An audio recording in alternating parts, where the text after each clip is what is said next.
was terribly wrong with the world that we live in, but you couldn't figure out just what it was. Then you've come to the right place.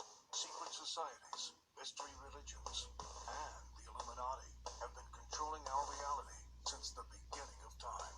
But not anymore, because there is an awakening happening, and you are about to become a part of it. Wake up, because this is a call for an uprising. This is a call for an uprising. Welcome to today's show. I think one of the most frustrating things for all of us who are awake is the fact that this stuff is not just, people like to act like we're looking for these things, that we've convinced ourselves in our heads that this stuff is going on, right? Where in reality, these people are being so naive because you have celebrities admitting to these things, admitting to selling their souls. And you sit there and you just go, are people not listening to this? And they're like, well, it's just a cliche. Why is it a cliche? Where did the cliche start where celebrities would say, oh, well, I sold my soul to the devil for fame and fortune, right? And we hear it over and over and over. And when people hear that, they don't laugh. It's not like the audience is like, oh, good one, ooh. They're always saying this. They're telling you.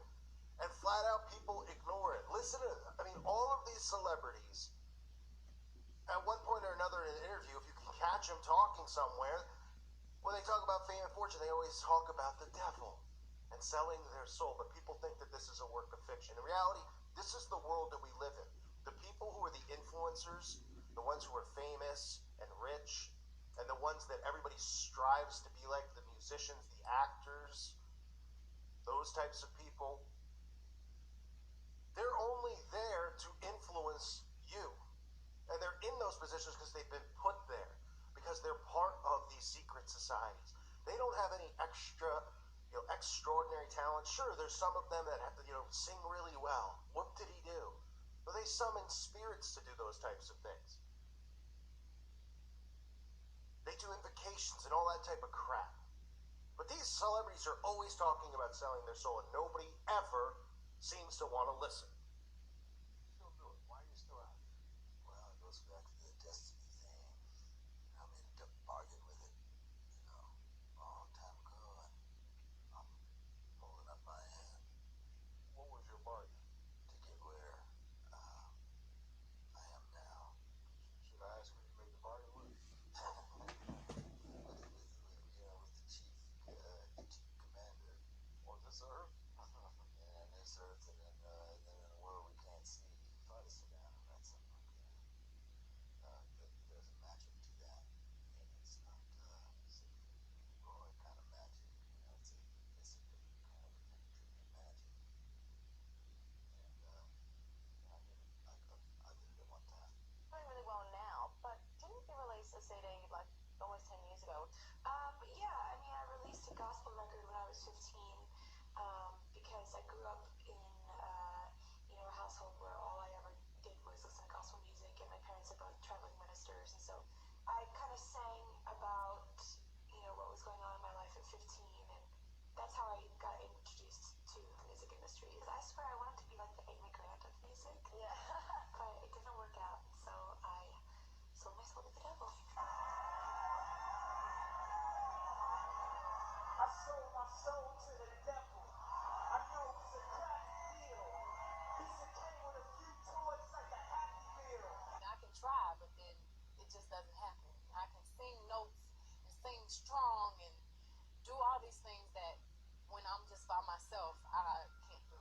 And I remember right before I performed, I raised my hands up, and it was kind of the first time I felt something else come into me. I don't want to blame him. I asked him to leave, but he can't. He's here for a reason. People have brought him out. People conjured him up. Now he won't leave.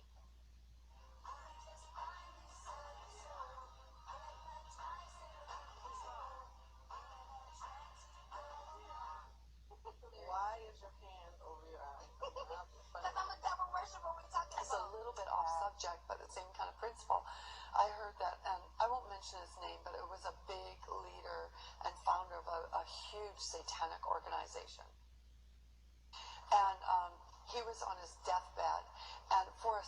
awareness at the time of death. It's a great victory for them because death is a huge thing that they celebrate.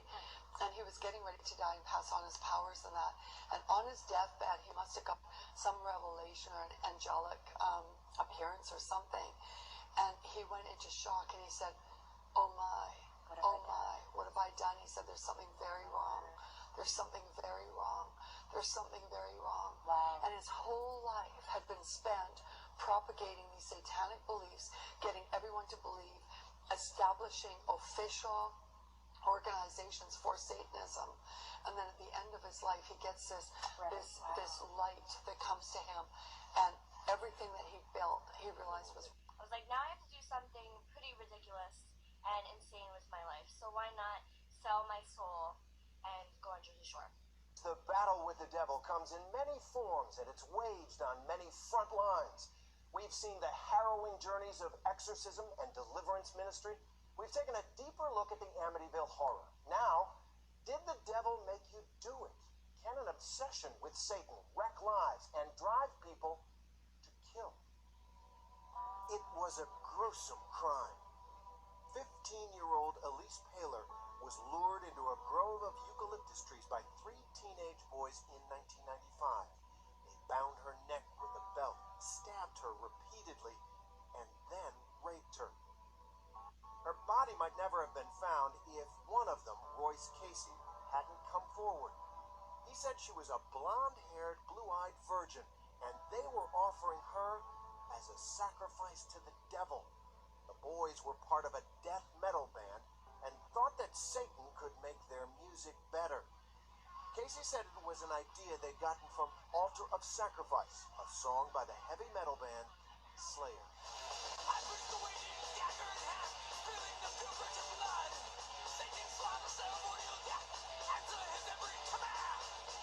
Paler's parents filed suit against the band, trying to hold them partially responsible for their daughter's murder, a suit that was eventually thrown out.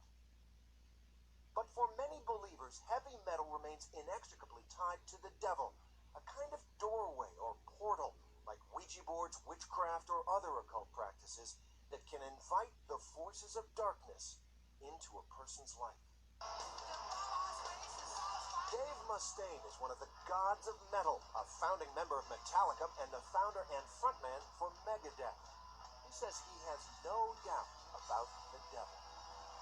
The greatest lie he's ever told was convincing people he doesn't exist. And you see people, they think that he's like red. He's got a goatee and a ponytail and stuff like that. He doesn't. He's very beautiful. He's an angel. Why would he look like some monster? He's capable of looking just like you. He could be in this room right now. We wouldn't know it. That's a scary thought. It's a very scary thought. Mustaine is currently on tour in Europe with what's called the Big Four, his current and former bands, plus Anthrax and Slayer. Are people right when they say that heavy metal music is infused with the power of the devil?